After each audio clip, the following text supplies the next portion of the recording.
आजचा सवाल sponsored by Kohinoor group आणि कॉस्मॉस बँक.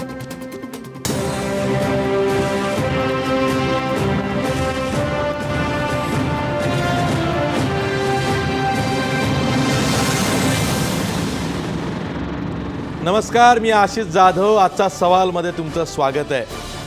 गेल्या 8 नोव्हेंबरला पंतप्रधान नरेंद्र मोदींनी नोटबंदीचा निर्णय घेतला. 50 दिवस होऊन गेलेले आहेत. 50 दिवसानंतरची जर का परिस्थिती बघितली तर सर्व भारतीय समाधानी आहेत असं म्हणता येणार नाही. सरकारही ते धाडस करू शकत नाही. हीच वस्तुस्थिती आहे, ती सरकारनंही मान्य केली आहे. पण नोटबंदीचा जो मूळ हेतू होता तो हेतू सरकार विसरलं का? आता जो कॅशलेसचा बागुलबुवा सरकार पुढं करतंय असं विरोधक म्हणतायत, त्यात तथ्य आहे का? कॅशलेस ट्रान्झॅक्शन्स किंवा डिजिटल पेमेंट्स करून भारतीय अर्थव्यवस्था सुदृढ होणार असेल तर तसं प्रत्यक्षात उतरेल का? तसं काही होईल का? असाही प्रश्न अनेकांना पडलेला आहे. प्रश्न अनेक आहेत, पण आपली समस्या तीच आहे. त्यातूनच आपल्याला मार्ग काढायचा आहे. नोट बंदी झाली, त्यानंतर चलन तुटवडा भासला. चलन तुटवडा भासतोय म्हणून कॅशलेस इकॉनॉमीचा पर्याय आपण स्वीकारायला पाहिजे. पण कोणाला मोबाईल आपला साथ देत नाही, तर कधी इंटरनेट फेल होतं, कोणाचं इंटरनेट पॅक संपतं. मग कॅशलेसचे पर्याय खरंच भविष्यात आपला मार्ग जगण्याचा आपला मार्ग सुकर करेल का? असाही प्रश्न अनेकांना पडला आहे. पण bad economics but good politics Modi करतायत असं भाजपलाही वाटतंय. विरोधक आक्रमक आहेत, विरोधक आरोप करतायत, पण त्या आरोपांचं सरकार खंडन करतंय आणि त्यातून एकूणच संभ्रमाची अवस्था भारतीय अर्थकारणामध्ये निर्माण झाली आहे. त्याचा कितपत सुगावा हा सर्वसामान्यांना लागला असाही आता विचार केला जातोय, त्याचीही चर्चा होते. म्हणूनच आधी म्हटल्याप्रमाणे प्रश्न अनेक आहेत, पण समस्या तीच आहे आणि त्यावरच आपण पुन्हा चर्चा करणार आहोत. आपला आजचा सवाल बघा. नोटबंदीचं अपयश झाकण्यासाठी कॅशलेसचा बागुलबुवा उभा केला जातोय का? या आपल्या आजच्या सवालमध्ये काही महत्त्वाचे मुद्दे दडलेले आहेत, ज्यावर आपण चर्चा करणार आहोत.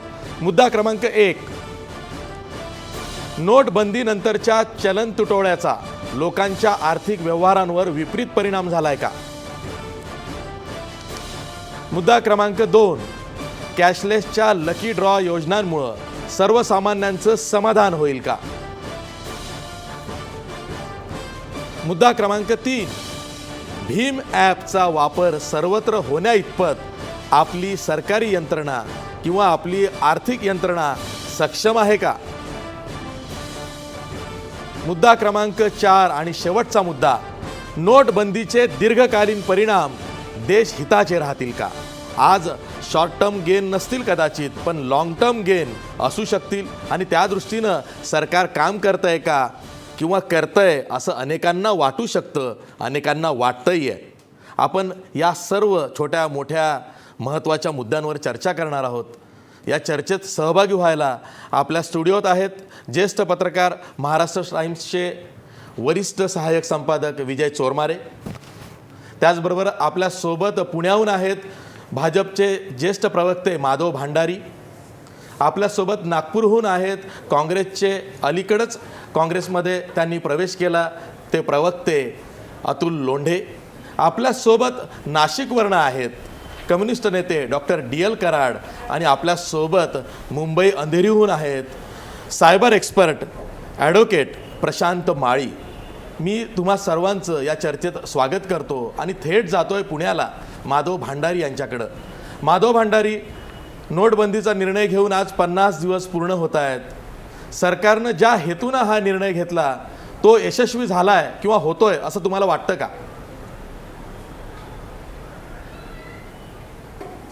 हा निर्णय जाहीर करत असताना पंतप्रधानांनी अनेक वेगवेगळे मुद्दे, अनेक हेतू त्यामागचे स्पष्ट केले होते आणि त्यातले काही उद्देश, काही हेतू हे बऱ्याच प्रमाणामध्ये सुरुवातीच्याच काळामध्ये यशस्वी झाल्याचं आपल्या लक्षात आलं आणि ते प्रामुख्याने नक्षलवाद आणि दहशतवादाशी जोडलेले मुद्दे होते. की अर्थव्यवस्थेमध्ये असलेला काळा पैसा, व्यवहारामध्ये असलेला काळा पैसा हा प्रामुख्याने नक्षलवाद्यांना आणि बनावट नोटांच्या माध्यमातून दहशतवादाला मदत करतो, खतपाणी घालतो आणि यावरती आपल्याला आघात करण्यासाठी हा निर्णय आपण घेतला, हे पंतप्रधानांनी स्पष्ट केलं होतं. नक्षलवादी गटांच्या बाबतीत ज्या घटना गेल्या 50 दिवसात घडल्यात आणि त्यांच्यामधून शरण येण्याचं प्रमाण ज्या पद्धतीने वाढलं आहे, त्याच्यातून हे लक्षात आलं की हा काळा पैसा त्यांच्या ताब्यातून निघून गेल्यामुळे त्यांचं हिंसक कारवाया करण्याचं सामर्थ्य कमी झालेलं आहे आणि त्याचा परिणाम नक्षलवादी कारवायांच्या बाबतीत होताना आपल्याला दिसू लागलेला आहे.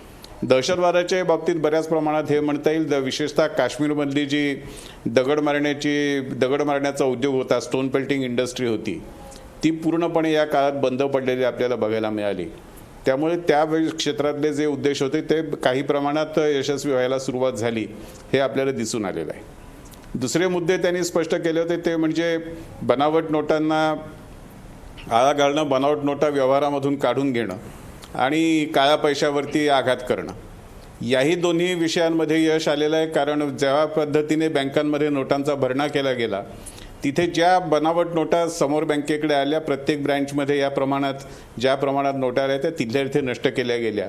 त्यामुळे व्यवहारातल्या बनावट नोटा नष्ट करण्याचा हेतू होता तो तर निश्चितपणे साध्य झाला आणि काळ्या पैशावरती आघात करण्यासाठी जे पाऊल उचललं गेलं होतं तेही आपल्याला यशस्वी होताना दिसतंय. कारण आज ही मुदत संपत असताना अपेक्षित असलेल्या 1,44,000 कोटी रुपयांच्या नोटा ह्या रिझर्व्ह बँकेकडे किंवा बँकांकडे परत आलेल्या नाहीत. त्यामुळे 1,44,000 कोटी रुपयांचा पैसा हा जर बँकेकडे परत येत नसेल, बँकांकडे परत येत नसेल, तर तो बेहिशेबी पैसा होता आणि 1,44,000 कोटी रुपये परत न येणं ही काही साधी गोष्ट नाही, लहान आकडा नाही. त्यामुळे ज्या उद्देशाने हा निर्णय घेतला होता त्या उद्देशांमध्ये मोठ्या प्रमाणात यश आलेलं आहे असं आपल्याला दिसून येतं. माधव भंडारी, माझा उपप्रश्न असा आहे की जर का 1,44,000 कोटी रुपयांच्या नोटा ह्या आल्याच नाही आणि त्या बनावट असू शकतात असं तुम्हाला वाटतंय, तर मग काळा पैसा नेमका निघाला किती, त्याचा आकडा काय? नाही, मी 1,44,000 कोटी रुपये बनावट नोटांमध्ये म्हटलेले नाहीत. बरं, रिझर्व्ह बँकेने ज्या नोटा व्यवहारामध्ये सोडलेल्या होत्या आणि त्या हिशोबानुसार जेवढ्या नोटा परत यायला हव्या होत्या त्या हिशोबानुसार 1,44,000 कोटी रुपये कालपर्यंत परत आले नव्हते आणि आजच्या एका दिवसात तेवढे परत आले असतील असं काही आपल्याला म्हणता येणार नाही. त्यामुळे 1,44,000 कोटी रुपयांचं चलन जर बँकांमध्ये परत भरण्याची हिंमत लोकांना झाली नसेल तर ते बेहिशेबी व्यवहारामधला पैसा आहे आणि तो काळा पैसा आहे असं आपण त्याला म्हणू शकू. मी थेट जातोय नागपूरला अतुल लोंढे यांच्याकडं. अतुल लोंढे, जसं माधव भंडारी सांगतायत ते तुम्हाला पटतंय का? काळा पैसा खणून काढण्यात सरकारला यश आलंय असं तुम्हाला दिसतंय का? कारण काळा पैसा हेच प्राईम ऑब्जेक्टिव्ह आहे असं सांगितलं गेलं होतं भाजपकडून. असं आहे की गोलपोस्ट शिफ्ट केलेले मोदी साहेबांनी 63 ज्या वेगवेगळे GR काढले, वेगवेगळे सर्क्युलर्स काढले RBIनी, ते भारताच्या जनतेसमोर स्पष्टपणे आहे. दुसरं त्यांनी सांगितलं की नक्षल्यांच्या हिंसक कारवायांना आळा बसलेला आहे. आत्ताच परवा सुरजागडमध्ये काय झालं आपण बघितलं, कितीची मालमत्ता त्यांनी नष्ट केली, किती लोकांना मारलं, किती दहशत पसरवली ते आपण बघितलं. काश्मीरमध्ये आतंकवाद्यांच्या मृतदेहावर, लाशांवर त्यांच्या नोटा आपल्याला 2,000च्या सापडलेल्या आपण पाहिलेल्या आहे. स्टोन पेल्टिंग इंडस्ट्रीबद्दल ते बोललेत, स्टोन पेल्टिंग कमी झाली पाहिजे, आम्ही म्हणजे देशभक्त आहोत असं आमचं म्हणणं आहे. ते काही पण बोलू शकतात, त्यांना मुभा येते तशी, भक्त लोकांचं काही सांगता येत नाही. आता तिथे टेम्परेचर हे -14-15 आहे काश्मीर व्हॅलीमध्ये. हे जनरली 5 महिने तिथे असतं. स्टोन पकडणं सोडा, दगड पकडणं सोडा, पाण्याचा ग्लास पकडण्याला कठीण जातं, गरम पाणी प्यावं लागतं. त्यामुळे स्टोन पेल्टिंग कमी झालं असं मिलिटरीचा स्वतःचा अहवाल नेहमीच सांगत असतो, दरवर्षी तो असतो. आता असं आहे की 500च्या आणि 1000च्या नोटा बंद केल्या म्हणून 100च्या 50च्या त्या लोकांना द्यायला नाही आहे असं नाही आहे. त्यामुळे लोकांची दिशाभूल सातत्यानं करत राहायचं, नवीन काहीतरी नवीन मांडत राहायचं, लोकांसमोर संभ्रम निर्माण करत राहायचे. पण हे संभ्रम किती दिवस टिकतील हे लक्षात येईल. आपण बघितलं असेल की काळ्या पैशाच्या संदर्भामध्ये आता ते बोललेत, माधव भंडारी जे बोलले ते रिझर्व्ह बँक का बोलत नाही? रिझर्व्ह बँकनी सांगायला पाहिजे. 20 दिवसामध्ये 8.5 लाख कोटीच्या नोटा आल्या होत्या. शेवटली उर्जित पटेलांनी जी प्रेस घेतली होती त्याच्यामध्ये 12.5 लाख कोटी सांगितल्या होत्या. आणि आमच्या माहितीप्रमाणे RBI कडे आता CRR SLR त्याच्यामध्ये मोजतात नाही मोजतात ते वगळून सांगितलं की नाही सांगितलं ते पण स्पष्ट कधी केलं नाही रिझर्व्ह बँकेने. तर तशा 4,06,000 कोटीच्या नोटा तशा 500च्या 1000च्या स्वरूपामध्ये RBIकडे ऑलरेडी होत्या. कधी असं समोर आलं की 15,44,000 कोटी आहे, कधी 14.5 लाख कोटी आहे असं आलं. तर ही फिगर जी आहे ती आली पाहिजे. नंबर 1, किती काळा पैसा आला हे स्पष्टपणे आलं पाहिजे. ही RBIने सांगितलं पाहिजे हे पुढे येऊन, कारण मॉनिटरी पॉलिसी करणं जे आहे ते RBIचं आहे. आता याच्यात गंमत कशी आहे की ब्लूमबर्गनी एक RTI टाकलेली आहे, एक RTI पी चिदंबरम साहेबांनी पण एक पत्र लिहिलं आहे ॲज अ खासदार RBIला. RBIची 5:30 वाजता मीटिंग होत असते. त्या मीटिंगमध्ये किती बोर्ड ऑफ डायरेक्टर्स 14 असतात RBIच्या याच्यावर. त्याच्यामध्ये आजपर्यंत अनेकांच्या नेमणुकाच नाही आहे. जे 3च लोक, जे 3 अति हुशार लोक देशातले होते ते 5:30 वाजता बसले आणि 6 वाजता त्यांनी या देशामधले 86% व्हॅल्यू असलेल्या करन्सी बाहेर काढण्याचा निर्णय घेतला. त्या निर्णयासंदर्भामध्ये किती लोकांना त्याच्यामध्ये प्रो होते, किती लोक विरोधात होते, किती लोक त्याच्या फेवरमध्ये होते, हे त्या RTIमध्ये सांगण्याचा नकार RBIने दिला. ती नोट नंतर कॅबिनेटकडे जात असते. कॅबिनेटने तो निर्णय कशा पद्धतीने घेतला, कॅबिनेटमध्ये काय चर्चा झाली, ही नोट सुद्धा दाखवायला किंवा सांगायला खासदारांना पण तयार नाही आणि ब्लूमबर्गच्या RTIमध्ये सुद्धा दिलेलं नाही. महत्त्वाची गोष्ट आता याच्यामध्ये अशी आहे की 45 करोड लोक जे आहेत ते डेली वेज अर्नर आहे. यशस्वी झालं तर मग आजही ATMच्या बाहेर 50 दिवस संपल्यानंतर लाईन का आहेत? किती नोटा आपण छापून करन्सी याच्यामध्ये आणल्या चलनामध्ये, हे RBI अजूनपर्यंत सांगायला तयार नाही आहे. याच्यात महत्त्वाची गोष्ट अशी आहे की लोकांना जे झेलावं लागत आहे, लोकांना जे दुःख झेलावं लागत आहे ते सातत्यानं दिसत आहे. आणि आता लोक प्रश्न विचारायला सुरू करतील की काळा पैसा तुम्ही किती काढला, काळा पैसा कमवणाऱ्या लोकांची नावं तुम्ही पुढे करणार का? आणि जो पैसा पकडण्यात आला त्याच्याशी संबंधित 99% लोक हे भाजपाचेच आहेत. भाजपाच्याच लोकांचं समोर आलेलं आहे. येथे सुभाष देशमुख असतील, नंतर पंकजा मुंडेंच्या संदर्भात असेल, अतुल लोंढे त्यात आपण नको बोलूया. नाही, तो विषय नाहीये, तो विषय नाहीये. मी जातोय नाशिकला DL कराड यांच्याकडे. डॉक्टर DL कराड, मला एक प्रश्न कळकळीनं विचारायचा. हा, माधव भंडारी तुम्हाला काय म्हणायचं? आशिष, हा, माधव भंडारी तुम्हाला काय म्हणायचं? नाही, मलाही त्यांना उत्तर देऊ द्या. मग त्यांना तो मुद्दा काढू देऊ. नाही, ज्या पद्धतीने लोंढे आता सांगतायत, कोणता? बोला भंडारी साहेब बोला. नाही, लोंढे साहेबांनी सुभाष देशमुख, पंकजाताई मुंडे यांच्या बाबतीत नावं घेऊन आरोप केले. हे सगळे आरोप खोटे आहेत, हे सगळ्यांना माहिती आहे. आणि लोकांची दिशाभूल करणं, खोटी माहिती कशाला गेली लोकांची दिशाभूल पंकजा करणं, मुंडेच्या बँके वैजनाथ हे तर बँके काँग्रेसचं पिढीजात चाललेलं तंत्र आहे. त्यांचे उपाध्यक्ष राहुल गांधी सर्वोच्च न्यायालयाने जी कागदपत्र विश्वासार्ह नाहीत असं स्पष्ट सांगितलेलं आहे, त्या कागदपत्रांच्या आधाराने मोदी साहेबांवरती आरोप करतायत. दिशाभूल करण्याचा यापेक्षा मोठा प्रकार काय असू शकतो? खोटारडेपणाचा यापेक्षा मोठा प्रकार काय असू शकतो? आशिष, मला बोलायचं दिशाभूल करणं, खोटारडेपणा करणं हा काँग्रेसचा जन्मसिद्ध अधिकार असल्यामुळे मी त्याबद्दल त्यांच्यावरती काही आक्षेप घेत नाही.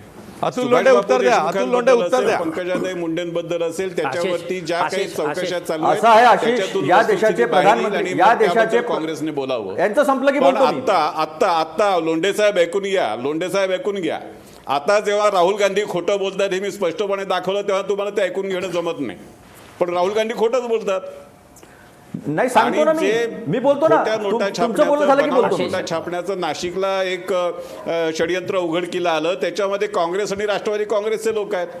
आत्ता सुद्धा म्हणजे या 50 दिवसामध्ये खोट्या नोटा, बनावट नोटा छापण्याचं काम हे काँग्रेसचे, राष्ट्रवादी काँग्रेसशी संबंधित माणसं राजरोसपणे करतायत आणि त्याच्याबद्दल काँग्रेस काही बोलत नाही. हा याच्या इतका विरोधाभास दुसरा काय असू शकत नाही. भंडारी साहेब, आपण राहुल गांधीच्या मुद्द्यावरती उत्तर घेऊ अतुल लोंढेंकडनं. अतुल लोंढे. आशिष अतुल लोंढे नाही कराड साहेब, मी येतो. अतुल लोंढे उत्तर द्या.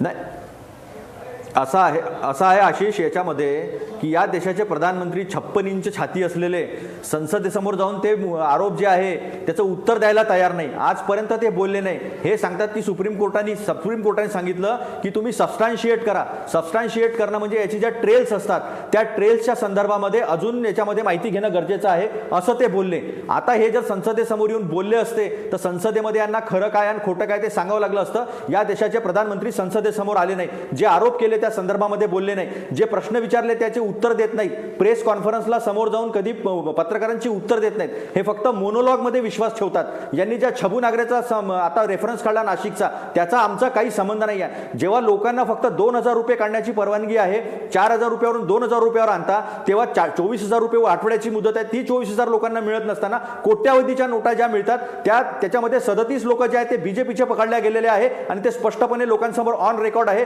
ते मी काही खोटा आरोप लावत नाही, मी फॅक्टवर बोलत आहे। आणि इतक्या कोट्यावधीच्या नोटा बाहेर कसे मिळतात? मग आरबीआय मधून ज्या करन्सी चेस्टमध्ये पैसे जातात, त्या करन्सी चेस्टमध्ये एवढा मोठ्या प्रमाणावर फ्रॉड कसा होतो? लोकांना पैसे काढायची एवढी कॅशची सूटच नाही आहे, मुभाच नाही आहे, एवढा मोठा पैसा कसा येतो? एक ज्या माझे पैसे आय प्रॉमिस टू पे असं तुम्ही म्हणता, हा विश्वास लोकांना तुम्ही देता, हे लिगल टेंडर आहे, ते माझे पैसे कायद्यानं असलेले मला काढण्याची तुम्ही मुभा देत नाही, त्याच्यावर 18% तुम्ही व्याज द्याल का म्हटलं तर तुम्ही बोलत नाही। शेतकरी एवढे टोमॅटो फेकून आले, एवढं ठीक आहे अतुल लोंढे कळलंय माधव भंडारी अतुल लोंढे बोला। भाषण देत आहेत राहुल गांधींच्या खोटारडेपणाबद्दल न बोलता पाठ केलेलं भाषण कशाला देतात? राहुल गांधी खोटं बोलतात ह्याचं काय ते सांगा। राहुल गांधी माझ्या संसदेमध्ये भूकंप करणार होते, ते राहुल गांधी संसदेमध्ये हजर राहतात। अतुल लोंढे ऐका ना जरा, ते काय म्हणतायत? राहुल गांधी प्रशांत भूषण यांच्याच आरोपांचा पुनरुच्चार करतायत। राहुल गांधींकडे स्वतःचे आरोप नाही आहेत का? सांगतात की मी बोललो तर संसदेमध्ये भूकंप होईल, त्यांना अडवलंय कोणी?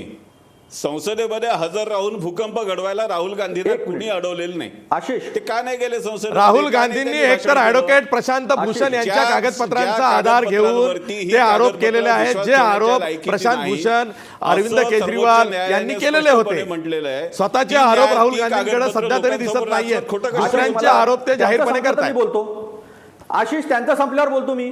नाही, मी तुम्हाला विचारतोय, राहुल गांधी प्रशांत भूषण यांचेच आरोप का करतात? त्यांच्याकडे स्वतःचे आरोप नाही आहेत का? असा आशिष, अशी गोष्ट आहे की हे स्वतःचे आरोप आहेत। प्रशांत भूषणांनी दिलेले डॉक्युमेंट सुप्रीम कोर्टात ते तुम्ही आणा। राहुल गांधींनी इन्कम टॅक्स डिपार्टमेंटच्या ऑफिसर्सनी सीज केलेले डॉक्युमेंट्स, त्याच्यावर सह्या असलेले, इन्कम टॅक्स डिपार्टमेंटच्या सह्या असलेले, त्याच्यामध्ये प्रधानमंत्री मोदींचं नाव असलेले डॉक्युमेंट समोर ठेवले होते। संसदेमध्ये 338 खासदारांचं पाठबळ असलेले प्रधानमंत्री येत नाही। जेव्हा मनमोहन सिंग हे 7 मिनिटाच्या भाषणामध्ये राज्यसभेमध्ये त्यांच्यावर आरोप ठेवलेले होते, प्रश्नोत्तराच्या तासाला बुधवारी गुरुवारी लोकसभा राज्यसभेमध्ये येतात, पण आपले जे आरोप आहे ते सांगायला तयार होत नाही। मतविभाजनाला 338चा पाठिंबा असताना मतविभाजनाला तयार होत नाही। मग साध्या चर्चेसाठी तयार झाल्यानंतर सुद्धा देशाचे पंतप्रधान संसदेमध्ये येत नाही, म्हणून लोकांसमोर ते डॉक्युमेंट ठेवावे लागले होते। पंतप्रधान इथे पळाले आरोपांपासून। जर त्यांच्यामध्ये हिंमत होती तर त्यांनी संसदेमध्ये उभं राहून त्या प्रश्नाची सगळी उत्तर द्यायला हवी होती। ठीक आहे अतुल लोंढे, ठीक आहे माधव भंडारी तुम्ही बोला। अतुल लोंढे तुम्ही थांबा, हे मुद्दे सगळे आलेले आहेत, हे चर्चेत याआधी हे मुद्दे आलेले आहेत, काही अर्थ नाही। माधव भंडारी बोला। अतुल लोंढे अत्यंत चुकीच्या पद्धतीने विषय लोकांसमोर मांडतायत। या अधिवेशनामध्ये संसदेचं कामकाज बंद पाडण्याचं काम एकमेव अतुल लोंढे आता तुम्ही थांबा, अतुल लोंढे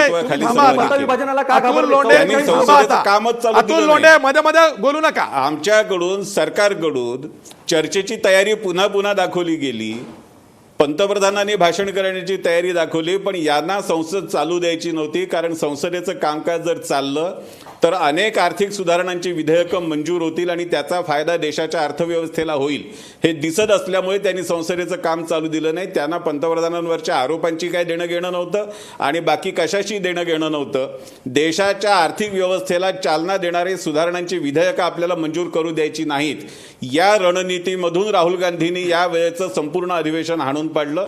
त्यांनी संसदेचं कामकाज चालवलं नाही, कारण त्यांना देशाच्या अर्थव्यवस्थेमध्ये सुधारणा नको आहेत, यासाठी त्यांनी संसदेचं कामकाज चालू दिलं नाही। मला एक कळत नाही की ज्या नेत्याकडे एवढं संपूर्ण संसद आणि देशाला हादरवून टाकणारी कागदपत्र आहेत, तो अशा गोष्टींसाठी कशाला घाबरतो? त्यांनी संसदेच्या व्यासपीठावरती उभं राहून जे करायला हवं होतं ते बाहेरच्या जाहीर सभांमध्ये प्रशांत भूषणची संसदेमध्ये करून दाखवायचं होतं, कुणी अडवलं होतं? संसदेचं कामकाज तुम्ही चालू दिलं असतं तर तुम्हाला हे सगळं करता आलं असतं, पण तुम्हाला कामकाज करायचं नाही ना। अतुल लोंढे उत्तर नकोय। भाजप विरुद्ध काँग्रेसच्या चर्चेच्या पलीकडे सुद्धा जग आहे, थेट नाशिकला जातोय, मी नाशिकला जातोय, मी नाही अतुल लोंढे तुम्ही उत्तर दिलेलं आहे आधी, तुम्ही उत्तर ऑलरेडी दिलेलं आहे अतुल लोंढे, तुम्ही ऑलरेडी उत्तर दिलेलं आहे. मी नाही अतुल लोंढे यांना कट करा. नाही मी थेट जातोय नाशिकला. नाही डॉक्टर DL कराड, मला तुम्हाला असं विचारायचं आहे की भाजप विरुद्ध काँग्रेस यांच्या पलीकडे सुद्धा जग आहे, त्यावरही आपल्याला चर्चा करायची आहे. मला खरंच सांगतो की ग्रामीण भागातली अर्थव्यवस्था उद्ध्वस्त होण्याच्या मार्गावर आहे का?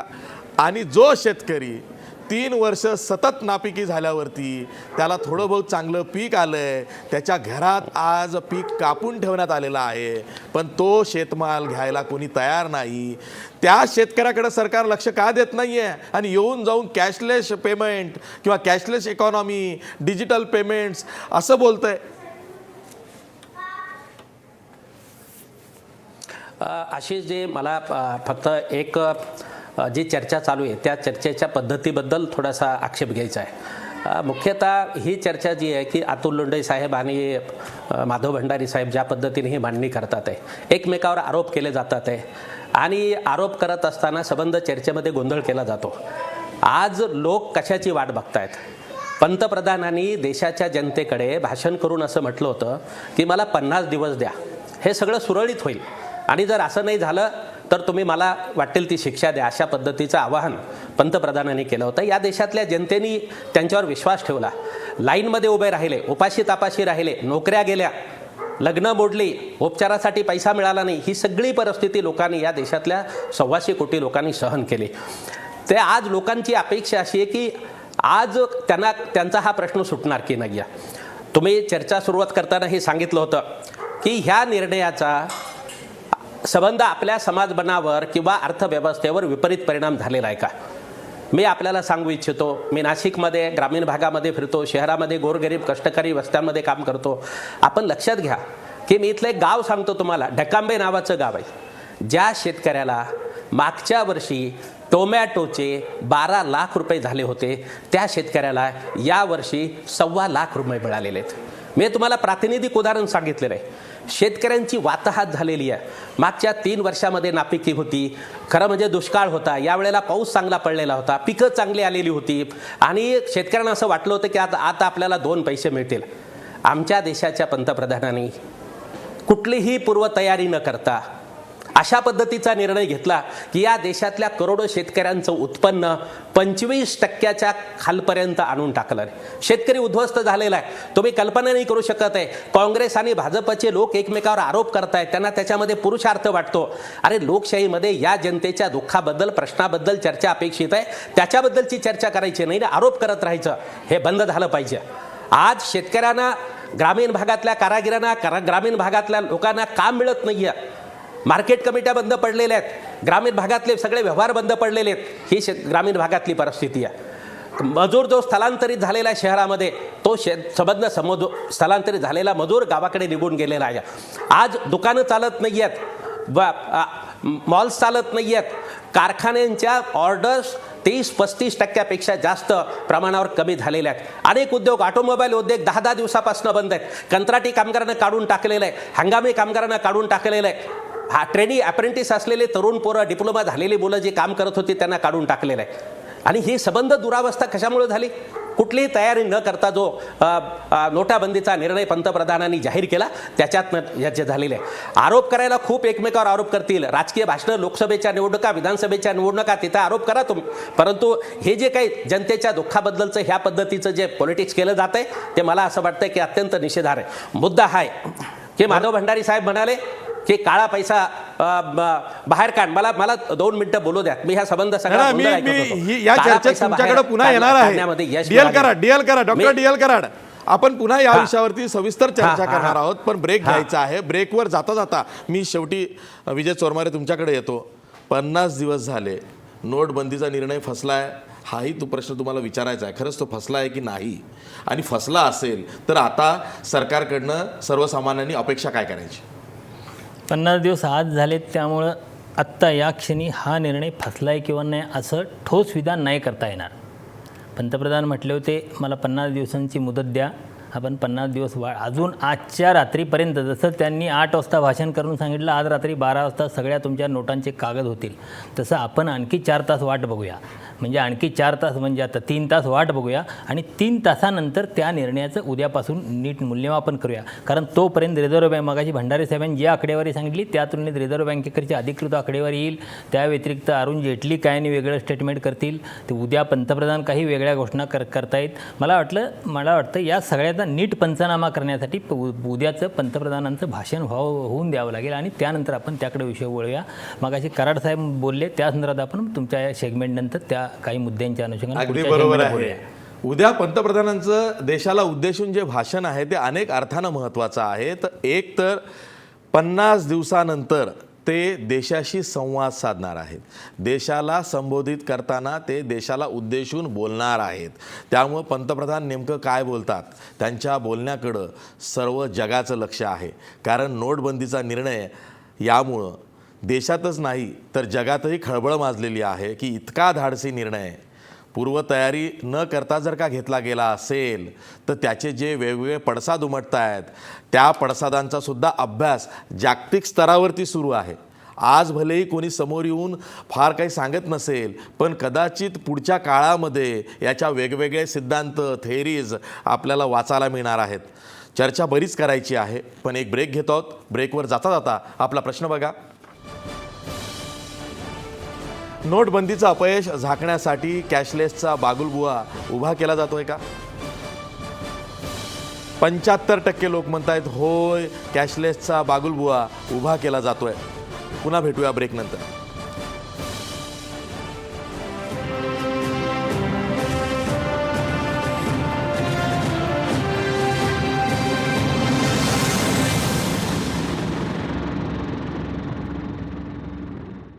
ब्रेक नंतर पुन्हा तुमचं स्वागत. मी थेट जातोय अंधेरीला, जिथं ॲडव्होकेट प्रशांत माळी बसलेले आहेत. सायबर एक्सपर्ट आहेत प्रशांत माळी सर. मी मुद्दावरून तुमच्याकडे उशिरा आलेलो आहे कारण मला तुमच्याकडनं सविस्तर जाणून घ्यायचं आहे.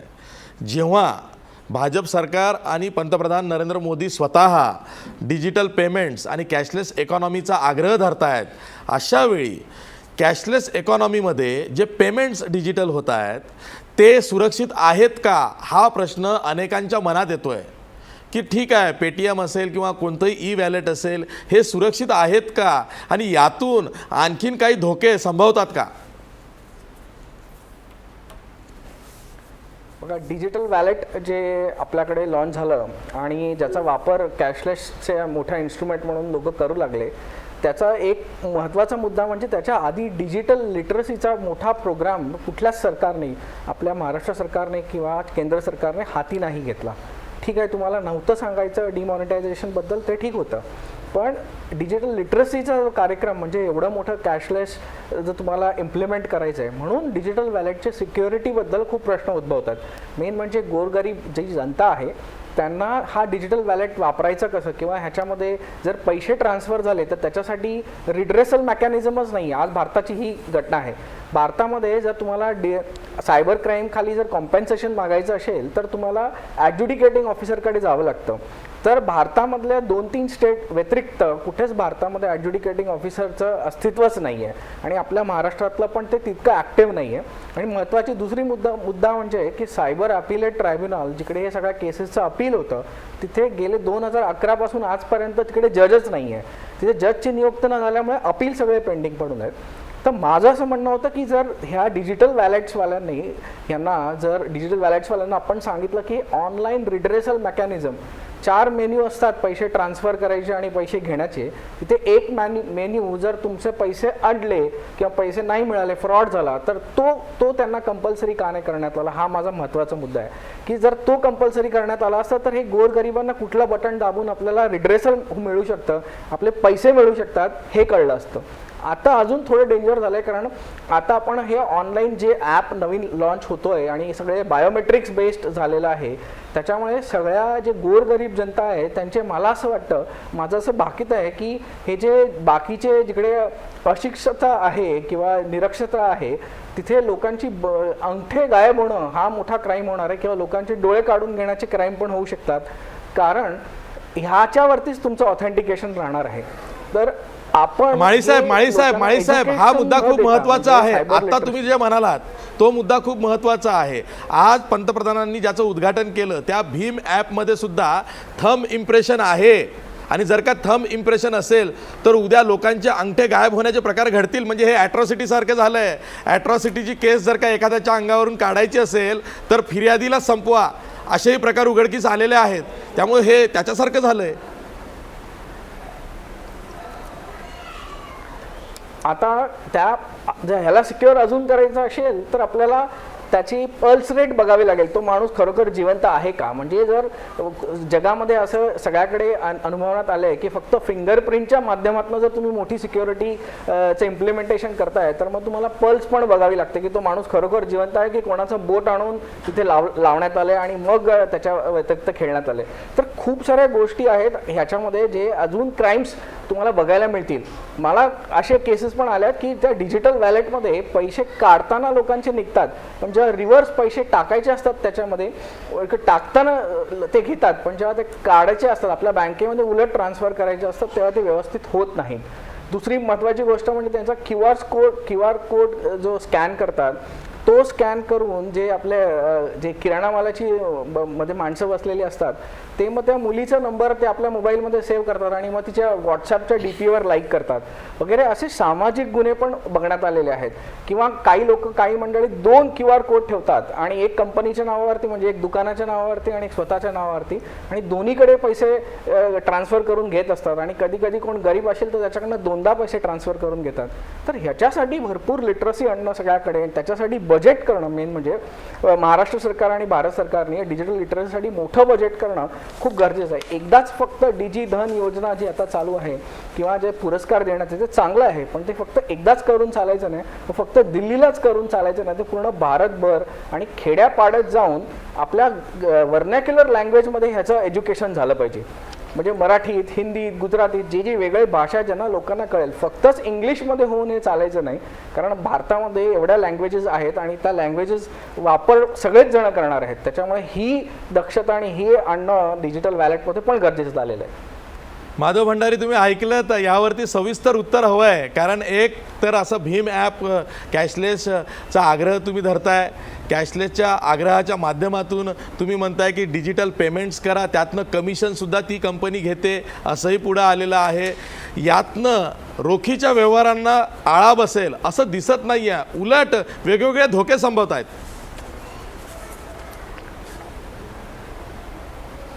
एकतर ज्या पद्धतीने आत्ता वकील साहेबांनी मांडणी केली त्यातल्या 2 मुद्द्यांशी मी काही प्रमाणात सहमत आहे, पण त्यावर मी नंतर बोलतो.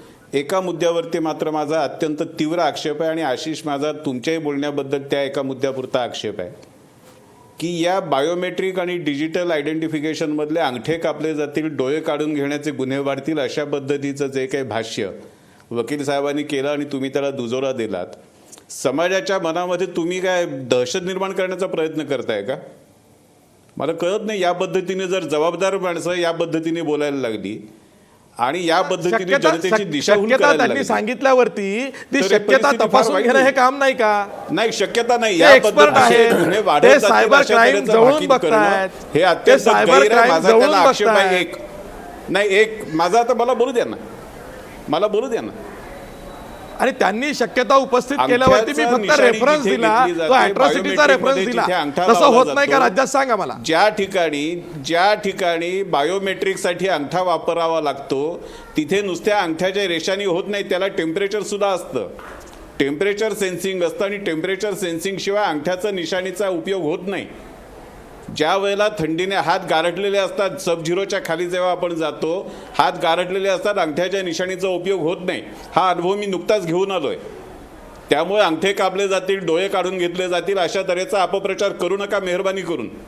तुमचा सरकारशी विरोध असेल, सरकारशी भांडण असेल ते भांडा, माझं त्याच्याबद्दल काही म्हणणं नाही. सायबर एक्सपर्ट ते सांगतायत असं काय जनतेच्या मनात दहशत निर्माण करण्याचा प्रयत्न त्यांनी शक्यता उपस्थित केलेली आहे आणि त्या शक्यतेवर आपण चर्चा नको करायला. दुसरे 2 मुद्दे जे आहेत, अरे ते अभ्यासू आहेत, त्यांनी सायबर क्राईमचा जवळून अभ्यास केलेला आहे, ते जवळून गुन्हे बघतायत.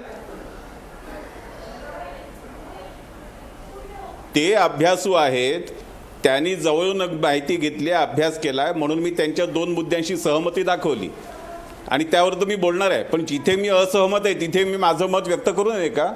हो, मग तेच म्हणतो ना, आपण सर्वच आपलं मत व्यक्त करतोय. सर्वसामान्य माणसाच्या मनामध्ये गैरसमज निर्माण होता कामा नयेत. सर्वसामान्य माणसाच्या मनामध्ये गैरसमज निर्माण होता कामा नयेत. हा आग्रह मी धरला तर तो चुकीचा आहे का? नाही ना, तो अगदी योग्य आग्रह आहे. आपण पण शक्यता त्यांनी म्हटल्याबरोबर आपण ती तपासून बघतोय. हा, म्हणूनच मी सांगतो ह्या शक्यता नाहीत. ओके, या शक्यता शास्त्रीय आधारावरती नाहीत हे मी आपल्याला सांगतो. ओके, हा सर बोला पुढे. अंगठे कापून नेले तर कापलेला जो मेलेला अंगठा आहे त्या अंगठ्यावरती या रेषांचा उपयोग बायोमेट्रिक ओळख पटवायला होत नाही. प्रशांत माळी उत्तर द्या. असे भरपूर देशामध्ये ह्याचे प्रयोग झालेले आहेत आणि तिकडनंच आलेल्या ह्या माहितीच्या आधारावर मी सांगितलं आहे. सगळेच आपण सगळं मोबाईलवरती करणार आहोत. मोबाईलवरती ही सुविधा नाही आहे की टेम्परेचर बघणार किंवा ते आपलं मी तर तेच तुम्हाला सोल्युशन सांगितलं, टेम्परेचर बघा किंवा त्याचं पल्स बघण्यात यावं, असं काहीतरी ॲडिशनल सिक्युरिटी हवी हे माझं म्हणणं. मी सरकारच्या विरोधात नाही आहे, चांगली योजना आहे ती. फक्त त्याच्यामध्ये तुम्ही ॲडिशनल जर कंट्रोल लावलात नाही तर आपल्या भारतात पण झालेलं आहे. आपल्या फिंगरप्रिंटचं टेम्पलेट पण बनवण्यात येतं. हे टेम्परेचर जरा दूर राहिलं पण टेम्पलेट बनवण्यात येतं ते, आणि त्या टेम्पलेटवरनं पण स्कॅन करून हॅक करण्याच्या सगळ्या जगभर हे इन्सिडेंट झालेले आहेत. आयफोनसारख्या चांगल्या फोनचे हे पण हॅक झालेले आहेत. त्याच्यामुळे हॅकिंगचं ही सुविधा बघता मी बोललो अजून ॲडिशनल कंट्रोल्स, कारण आपण हे सगळं पैशाबद्दल करणार आहोत आणि गरिबांकडे जाणार आहोत, म्हणून माझा हा मुद्दा उपस्थित केला होता.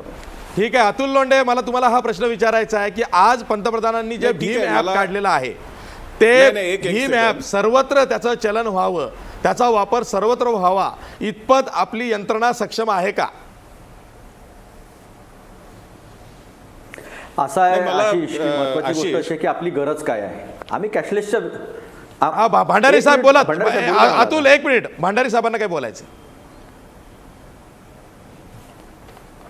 नाही, माळी साहेबांनी जो मुद्दा सायबर सिक्युरिटीचा उपस्थित केला त्याच्याशी मी पूर्ण सहमत आहे की सायबर सिक्युरिटीमध्ये आपल्याला आणखीन बऱ्याच गोष्टी करण्यासारख्या आहेत आणि त्या रोज नव्याने कराव्या लागतात, कारण सायबर जग हे त्या पद्धतीने बदलत असतं. त्यामुळे सायबर सिक्युरिटी ही अंतिम झाली असं आपण कधीच म्हणू शकत नाही आणि त्याच्यामधले धोके लक्षात घेऊन नवीन पावलं उचलली पाहिजे ह्याबद्दल शंका नाही. दुसरे दोन मुद्दे जे त्यांनी सुरुवातीला उपस्थित केले की याच्यामध्ये डिजिटल ट्रेनिंग देण्याची गरज आहे, डिजिटल लिटरसी वाढवण्याची गरज आहे, याबद्दल सुद्धा दुमत नाही. आणि आम्ही स्वतः आमच्या पक्षाने मी स्वतः हे कार्यक्रम करतोय.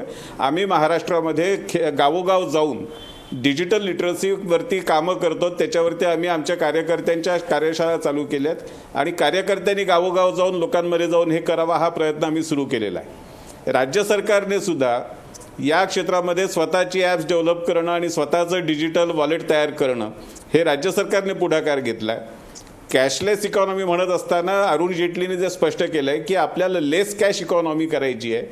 कॅशचा कमीत कमी वापर करणं, कॅश बिलकुल न वापरणं असा त्याच्यातला मुद्दा नाही, तर कॅशचा वापर कमी करणं आणि औपचारिक अर्थव्यवस्थेकडे जाणं हा ह्यातला सगळ्यात मोठा आग्रह आहे आणि त्यासाठी ही पावलं उचललेली आहेत. त्या दृष्टीने आपण प्रयत्न करतो आहोत.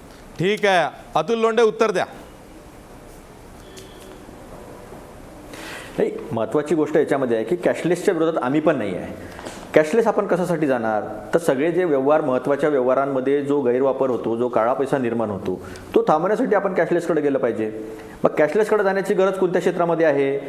एखादं मोठं घर विकत घ्यायचं असेल, रिअल्टी सेक्टरमध्ये मोठे मोठे व्यवहार होतात ते कॅशलेस झाले पाहिजे.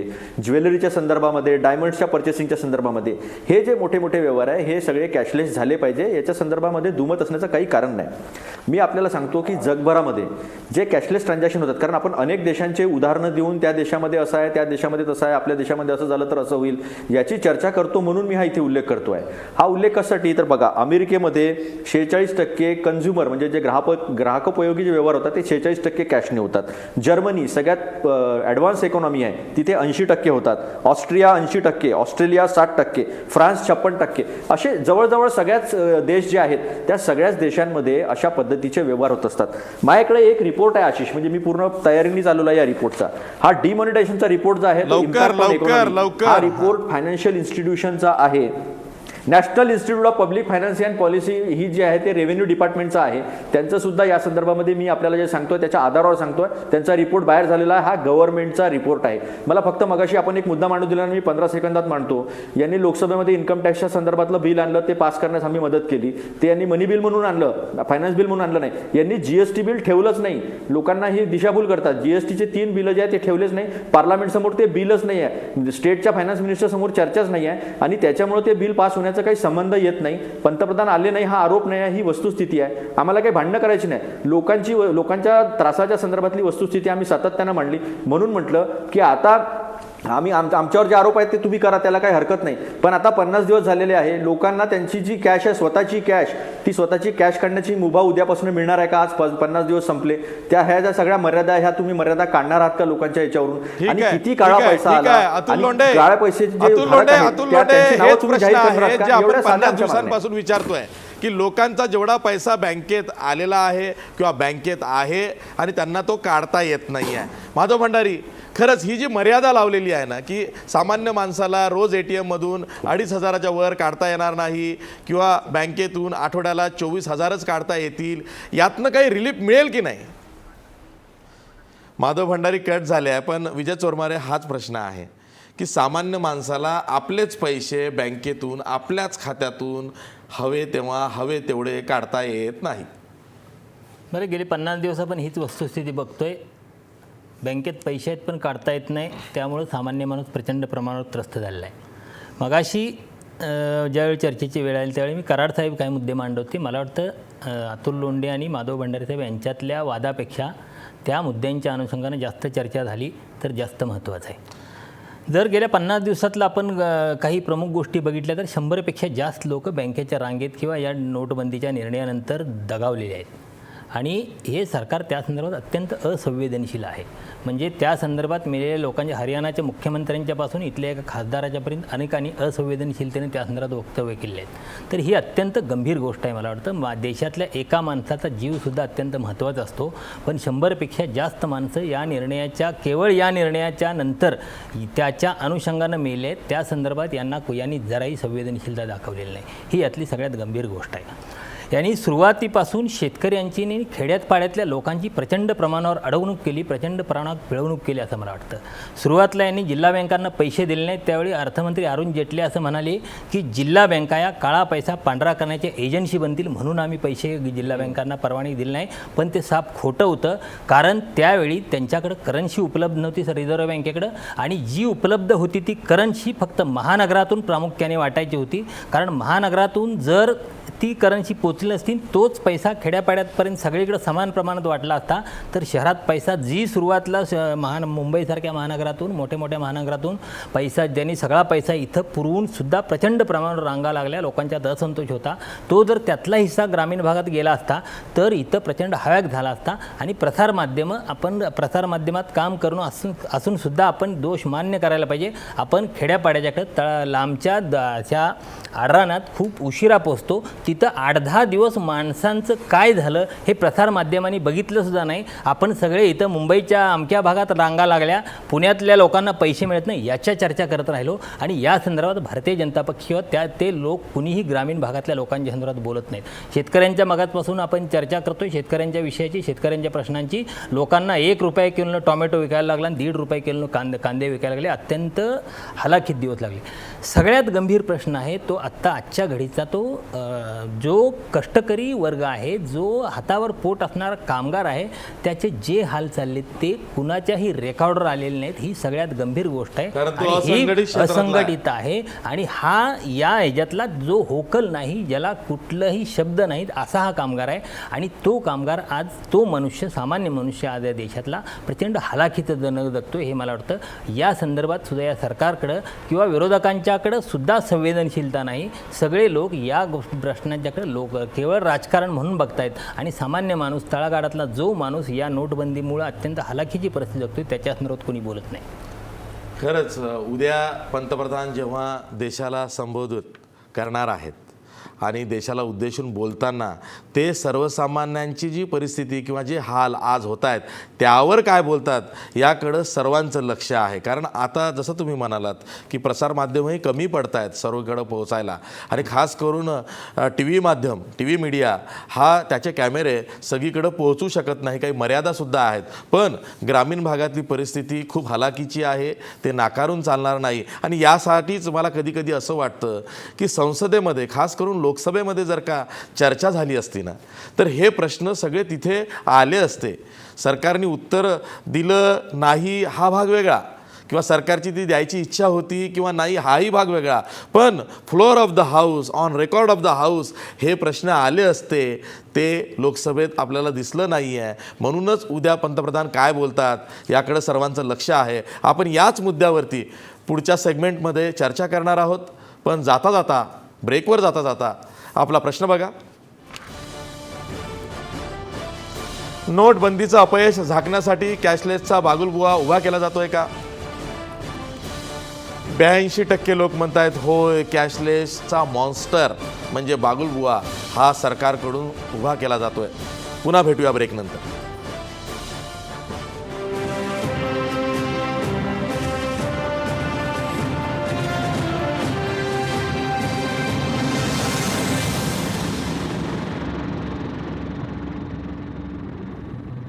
ब्रेकनंतर पुन्हा तुमचं स्वागत. मी थेट जातोय नाशिकला डॉक्टर DL कराड यांच्याकडं.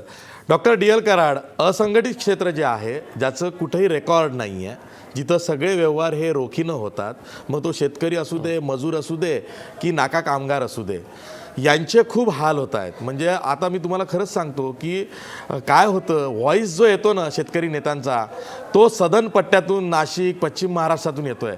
पण जिथं खरीपाचं पीक आलेलं आहे मराठवाडा विदर्भामध्ये, ते खरीपाचं पीकसुद्धा लोकांचं किंवा शेतकऱ्यांचं घरी पडून आहे, तिथला व्हॉईसच येत नाही आहे हो.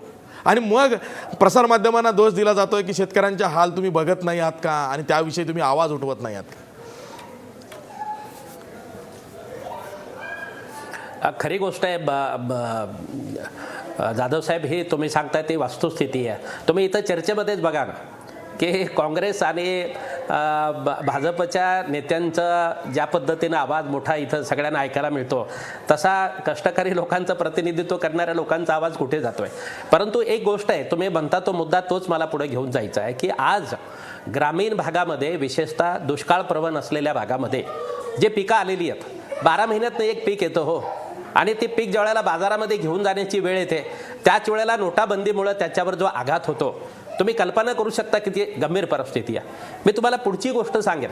असंघटित क्षेत्रामध्ये ती इतकी गंभीर परिस्थिती आहे. 2 दिवसापूर्वी मालेगावमध्ये पॉवरलूम कामगारांनी आत्महत्या केली, आणि आत्महत्या करताना लिहून ठेवलेलं आहे की नोटाबंदीमुळं पैसा मिळत नाही आहे, घरामध्ये बायको आजारी आहे, मुंबईमध्ये उपचार करावा लागतो आणि त्याच्यासाठी त्याच्याकडे पैसा उपलब्ध नाही आहे. ही गोष्ट आहे. तुम्ही सोलापूरमध्ये आज बघा, 10,000 पेक्षा जास्त बिडी कामगार कलेक्टर कचेरीसमोर बसलेले आहेत. मागणी काय माहिती आहे तुम्हाला? बिडी कामगारांना दर 8 दिवसानंतर वेतन मिळतं, हप्त्याला वेतन मिळतं. गेल्या 8 हप्त्यापासून बिडी कामगारांना वेतन मिळालेलं नाही आहे. कशामुळे नाही मिळालेलं? बँकेमध्ये खातं नाही आहे. बँकेमध्ये खाते उघडा याच्यासाठी देणं. अहो, बिडी कामगार आहे, यंत्रमाग कामगार आहे, बांधकाम मजूर आहे, स्थलांतरित होणारा कामगार आहे, शेतमजूर आहेत, रोजगार हमीवर काम करणारे शेतमजूर आहेत. हे सगळ्या लोकांची जर परिस्थिती पाहिली तर आपण कुठल्या विश्वामध्ये वावरतो असा मुद्दा आहे. मगाशी माळी साहेबांनी सांगितलं की डिजिटल लिटरसीचा प्रश्न आहे. आमचे पंतप्रधान जमिनीवर पाय ठेवायला तयार नाही आहेत. आज आपल्या देशामध्ये 50 लाखापेक्षा जास्त वस्त्या आहेत. या वस्त्यापैकी आपल्याला माहिती आहे की इंटरनेट कनेक्टिव्हिटी करण्यासाठी जे फायबर टाकावे लागतात, ते फायबर किती गावापर्यंत गेले, किती वाजता? फक्त 9 लाख गावापर्यंत पोहोचलेली आहे 50 लाखापैकी. अहो, तुमचं मूलभूत इन्फ्रास्ट्रक्चर उपलब्ध नाही आहे, तुम्ही डिजिटल लिटरसी देत नाही आहे, तुमच्याकडे ATMची सेंटर नाही आहेत, तुमच्याकडे 40 किलोमीटर अंतरावर बँका आहेत. ही सगळी परिस्थिती असताना तुम्ही कॅशलेस इकॉनॉमीची भाषा करताय. मला असं वाटतं की पंतप्रधानांनी जमिनीवर यायला पाहिजे. ते संबंध जगभर विमानातून फिरतायत म्हणून हवेत आहेत. मला आपल्याला हे सांगितलं पाहिजे की ह्या सगळ्या प्रकारातनं कॅशलेस इकॉनॉमी आली कशाला? तुम्ही काळ्या पैशाच्या विरुद्ध युद्ध पुकारलं होतं. या देशाच्या 125 कोटी जनतेने त्याच्यासाठी हाल अपेष्टा सहन केल्या. परंतु काळा पैसा कुठे आता? काळा हाच पैसा हाच हाच किती हाच शिल्लक प्रश्न राहिलेला आहे? विचारतोय त्या आपण. प्रश्नाचं उत्तर डॉक्टर पंतप्रधानांना डी.एल. उद्या कराड, द्यावं हाच लागेल. प्रश्न आपण काळा- सुरुवातीला विचारला आम्हाला- होता की आपल्याला- काळा आपल्याला पैसा आहे कुठे. हां. माधव भंडारी, पुन्हा तोच प्रश्न आहे की आपल्याकडे यंत्रणा सक्षम नसताना कॅशलेसचा आग्रह धरताना इतका अट्टहास का केला जातोय? मला एक 2-3 मुद्दे स्पष्ट करू द्या. हा, ग्रामीण भागातले आणि शेतकऱ्यांच्या अडचणींबद्दल जी चर्चा चालू आहे त्याला वेगवेगळे पैलू आहेत ते लक्षात घेतले पाहिजेत. मुळात जनतेच्या अडचणी नाहीत अशी आमची भूमिका नाही. जनतेला अनंत अडचणींना तोंड द्यावं लागतं आणि जनता सहनशीलतेने तोंड देते आहे, ह्याबद्दल आम्ही जनतेचे आजन्म ऋणी आहोत, हे आम्ही सातत्याने सांगतो. जनतेने दिलेलं समर्थन हे विलक्षण आहे. जनता सोसत असलेले हाल हे विलक्षण आहेत, ह्याबद्दल काही दुमत नाही. ग्रामीण भागाबद्दलचे जे प्रश्न आहेत त्या ग्रामीण भागाच्या प्रश्नांबद्दल सुद्धा कुणाला त्याची माहिती नाही किंवा त्याच्याबद्दल समजणे अशातला काही भाग नाही. परंतु एवढा मोठा निर्णय घेताना या हाल अपेष्टा सोसाव्या लागणार आहेत हे स्पष्ट आपण केलेलं आहे. त्याची चर्चा पुन्हा पुन्हा झालेली, मी तिकडे जात नाही. आत्ता शेतमालाला भाव देण्याचा जो मुद्दा आहे, मी आपल्याला सांगतो, यावर्षी महाराष्ट्रामध्ये भात खरेदी जी झाली ती गेल्या वर्षापेक्षा जवळजवळ 3.5% जास्त भात खरेदी झाली. आणि या भात खरेदीचं सगळं देणं जे होतं, देयकं जी होती, बिलं जी होती, ते सगळं पेमेंट हे सरकारने शेतकऱ्याच्या खात्यामध्ये थेट अकाउंटमध्ये जमा केलं. कॅशलेस व्यवहार झाला आणि त्याच्यामधून लाखो टन भाताची खरेदी या महाराष्ट्रामध्ये झाली. ही याच 50 दिवसात झाली.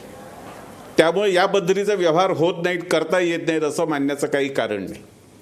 टोमॅटोचे भाव कोसळणे हे दरवर्षी येणारा प्रकार असतो. कांद्याचे भाव कोसळणं आणि कांद्याचे भाव चढणं हे दरवर्षी येणारे प्रकार असतात. त्यांचा नोटाबंदीशी संबंध जोडणं हे काही फारसं योग्य नाही. आशिष, यावर्षी बंपर क्रॉप्स आली, पावसाळा चांगला होता, त्यामुळे बंपर क्रॉप्स आल्यानंतर शेतमालाचे भाव कोसळतात हे सांगायला कुणाची गरज नव्हती. उलट पावसाळा संपल्याबरोबर या क्षेत्रातल्या लोकांनी या विषयाबद्दल बोलायला सुरुवात केली होती आणि हे दर कोसळण्यासाठी, कोसळू नयेत यासाठी सरकारने प्रयत्न करावेत हाही आग्रह धरला होता. कांद्याच्या बाबतीत आपण तो निर्णय घेतला आणि कांद्याला संरक्षण देण्याचा प्रयत्न केला.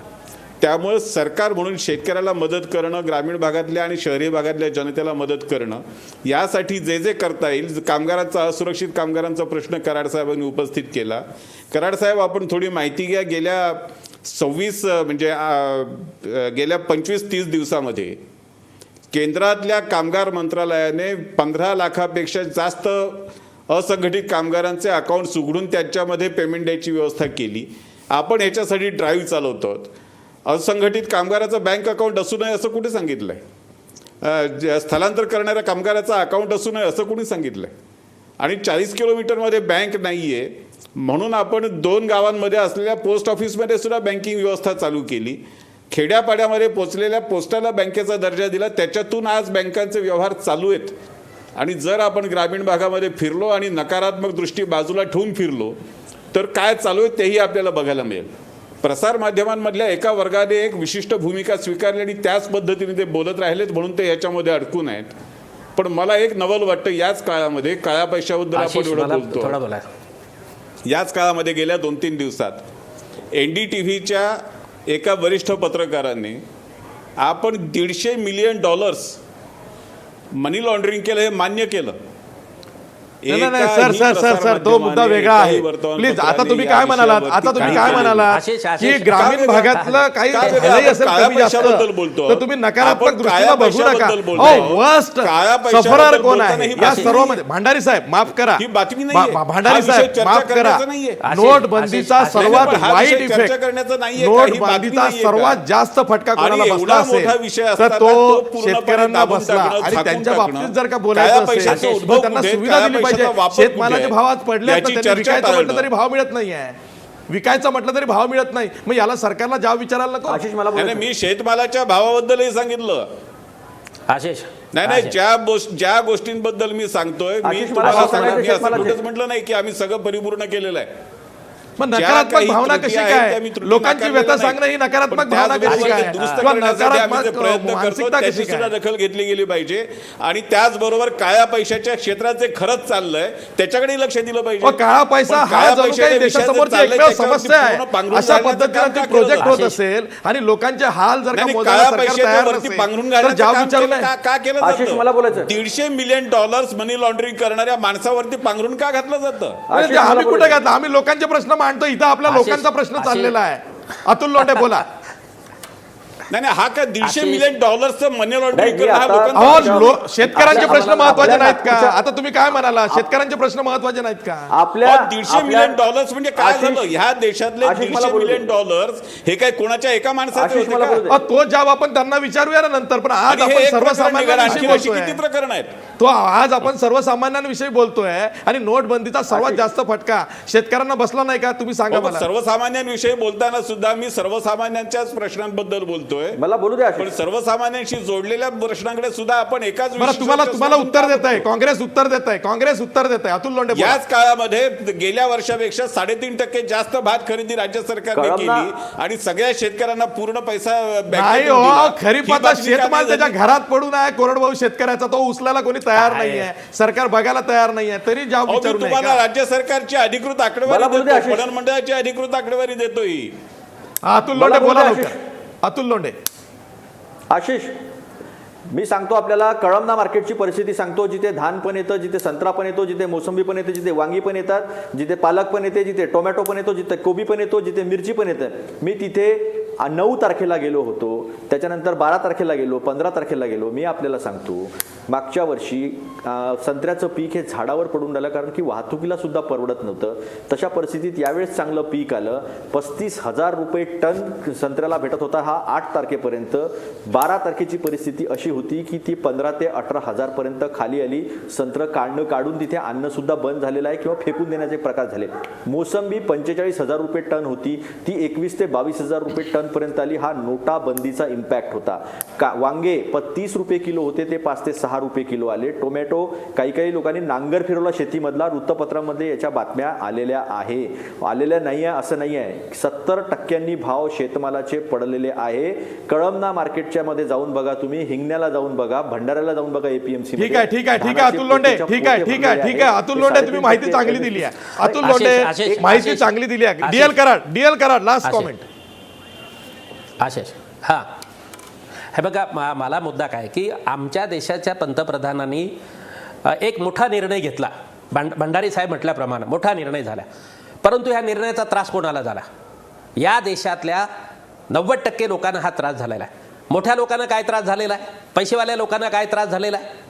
मला हे सांगायचं आहे, ज्यांच्याकडे काळा पैसा आहे, ज्यांच्याकडे काळ्या जमिनी आहे, ज्यांच्याकडे प्रचंड धन पडू नये, ज्यांच्याकडे ज्वेलरी पडू नये, ज्यांचा परदेशामध्ये काळा पैसा आहे, त्याच्यावर काय परिणाम झालेला आहे? आमच्या देशाच्या पंतप्रधानांनी आम्हाला आश्वासन दिलं होतं, परदेशातला काळा पैसा आणून आणि या देशातल्या गरिबाच्या खात्यावर 15 लाख रुपये टाकून.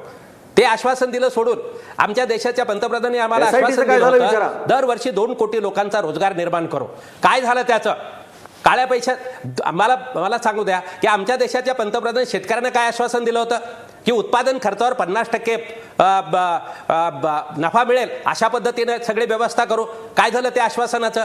मी आपल्याला सांगू इच्छितो, पंतप्रधानांनी वेगवेगळ्या वेळी दिलेली 12 आश्वासनं या देशातल्या तरुणांना, शेतकऱ्यांना, कामगारांना, व्यापाऱ्यांना सगळ्यांना दिलेली ही आश्वासनं निवडणूक झाल्यानंतर याच्यातलं कुठलंही आश्वासन पूर्ण नाही झालं. Digital India, startup India, standup India, make in India. प्रत्यक्षामध्ये काय झालं? प्रत्यक्षामध्ये काही झालेलं नाही. 1 मिनिट, मेक इन इंडिया मला सांगू द्या. आणि हे सगळं झाल्यानंतर याच्यामध्ये कुठेही त्यांना यश मिळालं नाही.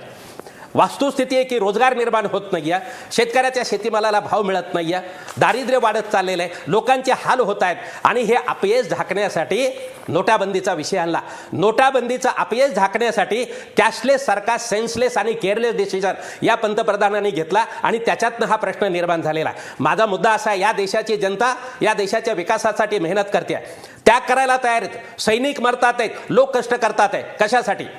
काहीतरी ह्या देशाची प्रगती व्हावी म्हणून. आज काय झालेलं अर्थव्यवस्थेचं? अर्थव्यवस्थेचा कंबरडा मोडलेला आहे, ग्रामीण अर्थव्यवस्था धोक्यामध्ये आलेली आहे. ठीक आहे उद्योग कराड साहेब, धोक्यामध्ये हेच आलेले आहेत, उत्तर उद्या व्यापार पंतप्रधान धोक्यामध्ये देणार आलेले आहेत. आहेत. पंतप्रधानांचं शत्रुपक्ष- भाषण खूप महत्वाचं आहे. शत्रुपक्ष भंडारी हल्ला साहेब, करणार भंडारी नाही, साहेब, एवढा माधव मोठा भंडारी, हल्ला त्याच्यावर झालेला आहे. Last comment, Madhav Bhandari, last comment. उद्या आशिष. पंतप्रधान नरेंद्र मोदी देशाला उद्देशून भाषण करणार नाही, आहेत. याच्यामध्ये- तुम्ही आम्ही सर्व त्याची वाट बघतोय. त्यांच्याकडनं काय अपेक्षा करायची उद्या? नाही, उद्याच्या भाषणाची तर आपण सगळेच जण उत्सुकतेने वाट बघतो. आपल्याला उद्या आपल्या अनेक प्रश्नांची उत्तरं मिळू शकतात आणि कदाचित आपल्यापैकी बहुतेक जण त्यातून अनेक प्रश्न नव्याने उपस्थित करू शकतील, कारण आपल्याला प्रश्नच उपस्थित करायचे. पण सर्व जनता या पद्धतीने एका दिशेने उभी राहिलेली प्रश्न असताना, उपस्थित करायला जनता पाहिजेत. साथ देत असताना कलकत्त्यामधल्या राष्ट्रीय मुद्रणालयामधल्या कामगारांनी त्यांच्या संघटनेने पुढाकार घेऊन छपाई करायला नकार दिला. मला आठवण झाली 1962 मधली चीन विरुद्धच्या युद्धामध्ये संरक्षण सामुग्री उत्पादन करणाऱ्या कामगारांची संघटना, त्यांनी काम करायला नकार दिला होता. म्हणजे 62 सालची कामगार संघटना आणि आजची कामगार संघटना, संपूर्ण देश एका विशिष्ट परिस्थितीतून जात असताना देशाच्या विरोधात जाण्याची भाषा करू शकतात. या कामगार संघटना कुणाच्या होत्या हे एकदा शोधून काढायला पाहिजे आणि मग ह्या प्रश्नांची उत्तरं विचारली पाहिजेत.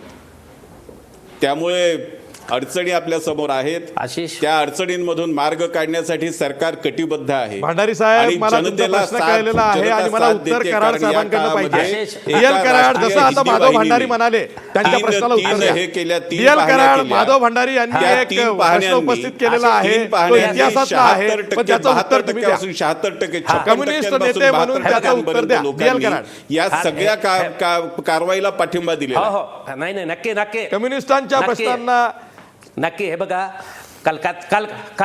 काय हे बघा, कलकत्त्यामध्ये कुठल्या प्रेसमध्ये काय झालं हे मला माहिती नाही आहे, परंतु भंडारी साहेबांनी तुमच्या प्रश्नाचं उत्तर देण्याच्याऐवजी तिकडे चर्चा नेलेली आहे. मी आपल्याला सांगू इच्छितो, या देशातल्या सगळ्या प्रेसमध्ये कामगार ओव्हरटाईम काम करतात आहे, 12-12 तास काम करतात आहे, सुट्टी न घेता काम करतात आहे, या देशाला ह्या आर्थिक संकटातनं काढण्यासाठी मेहनत करतात आहे. सगळ्या युनियन्स ह्या डाव्या पक्षाचे संबंधित आहेत, पुरोगामी विचाराच्या युनियन्स आहेत, सगळ्या देशामध्ये हे काम करतात आहे. लक्षात ठेवा, संबंध बँकांमध्ये काम करणारे कर्मचारी, अधिकारी, चतुर्थ श्रेणी कर्मचारी रात्रंदिवस डाव्या बँकांमध्ये काम पक्षाचे म्हणजे करतात. पुरोगामी या असं कोणी जनतेला ठरवलं? दिलासा डावे देण्यासाठी पक्ष काम पुरोगामी करतात कधीच राहिले आहे. नाही. आणि हे लक्षात ठेवा डावे पक्ष पुरोगामी माधव नाहीये. भंडारी साहेब तुम्ही नवीन अहो, चर्चा डावे सुरू पक्ष होते, प्रतिगामी झाले नवीन होते. चर्चा सुरू होते. तुम्ही माझा प्रश्नाची वेळ उत्तरं द्या. संपलाय, माफ करा, डावे माझा वेळ पक्ष संपलाय. झाले. काळा आपण पैसा ही चर्चा डावे करूया. पक्ष परंपरावादी झाले. काळा पैसा चुकीचा नवी चर्चा सुरू होते. ही चर्चा आपण नेहमी नंतर कधीतरी करूया. एवढी टीका करताय तुम्ही. कम्युनिस्ट पक्ष पुरोगामी आहेत किंवा कम्युनिस्ट परंतु तुम्ही विचार हा पुरोगामी कामगारांचा आहे का? कर्मचाऱ्यांचा असा अपमान करू नका. मी ज्या- वस्तुस्थिती ज्या- सांगितली, ज्या 1962 बँकेच्या सालची कर्मचाऱ्यांनी, वस्तुस्थिती ज्या सांगितली प्रेसमधल्या आणि आता कर्मचाऱ्यांनी 2016 अतोनात मधली कष्ट वस्तुस्थिती केलेले आहे, सांगितली त्यांचा अपमान की करण्याचं पाप तुम्ही करू नका माधव भंडारी सिक्युरिटी साहेब. प्रेस मधल्या कामगारांनी 9 तासाच्या वर काम करायला नकार दिला.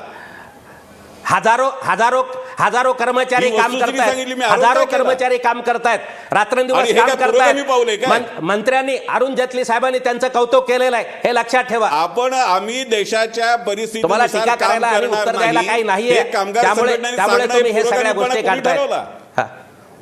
ठीक आहे, नवा वाद डावे सुरू होतोय, पक्ष त्यात पुरोगामी आपल्याला पडायचं राहिलेले नाहीये. नाही. विजय चोरमारे, आमच्या माधव भंडारी आणि झालेलं डी एल आहे. कराड, ही अडचण मला आहे. माफ करा, माझी वेळ संपलेली आहे. आपला वेळ संपलेला आहे. मी शेवटी विजय चोरमारे तुमच्याकडे येतो. 50 दिवस झालेले आहेत. पंतप्रधान उद्या आपल्या भाषणात बरंच काही बोलणार आहेत.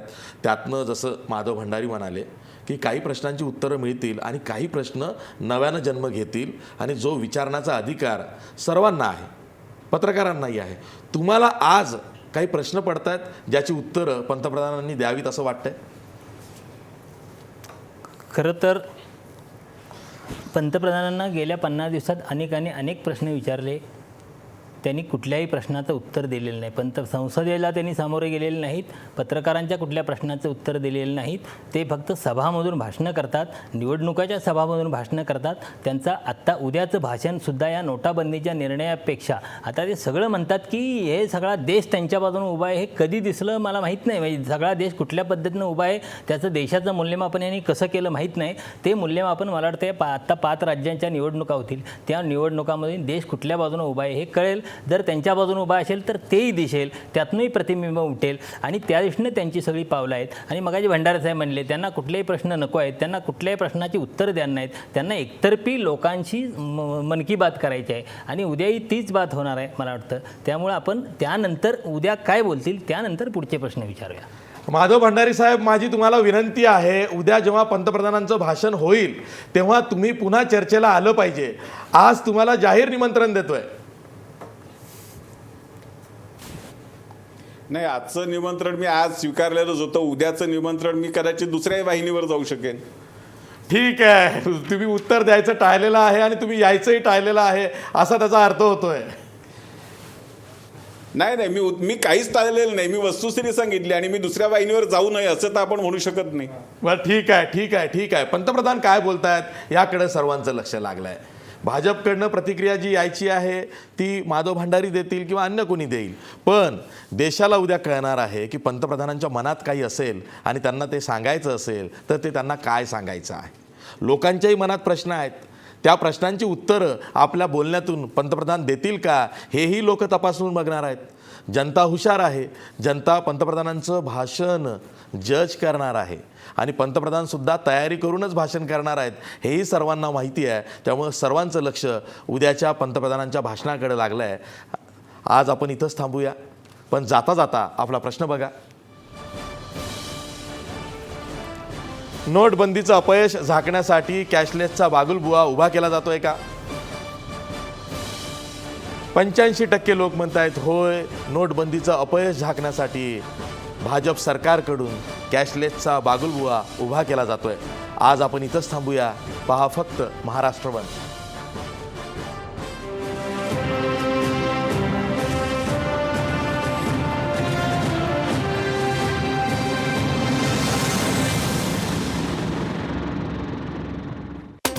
आजचा सवाल स्पॉन्सर्ड बाय कोहिनूर ग्रुप आणि कॉस्मॉस बँक.